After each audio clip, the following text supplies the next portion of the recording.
Mwaramutse neza.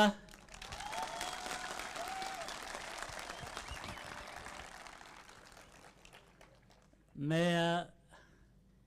abo yavugaga bakuze nubwo nanjye yambariragamo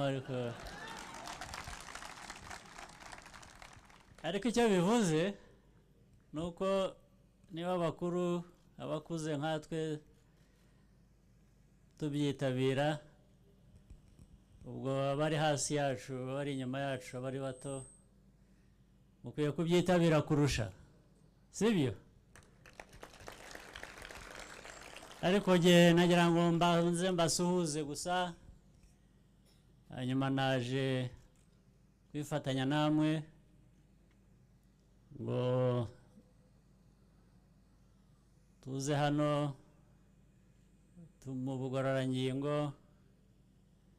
dufatanye uyu munsi ka Fride abantu ntabwo ari ukwidagadura gusa ni byinshi byiza ni ukwidagadura ubuzima bwiza rero dukomeze tujye tubyitabira yewe niyo ntabonetse aho ndi hose nifatanya namwe niyo ndi hanze y'igihugu ariko Fride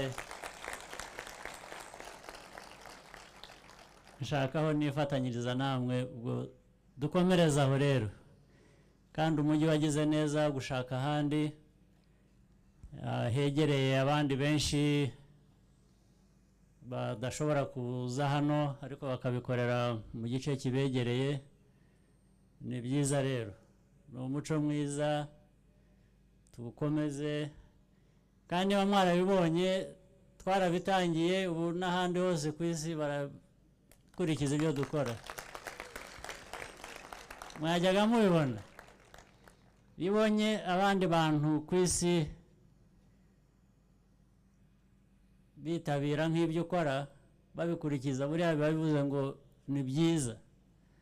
abantu iyo bafite icyo babivanamo babyiga bakabikurikiza ubwo ni ukuvuga ngo tuba twaratangije ikintu cyiza kuba ari twe twagitangije rero tugikomerezaho n'abandi benshi batarashobora kuza bagenda babyitabira bakurikije ahabegereye ubuzima bwiza kwishima burya nabyo ni ngombwa byubaka na politiki nziza byubaka n'igihugu sibyo dukomereza aho rero mwakoze cyane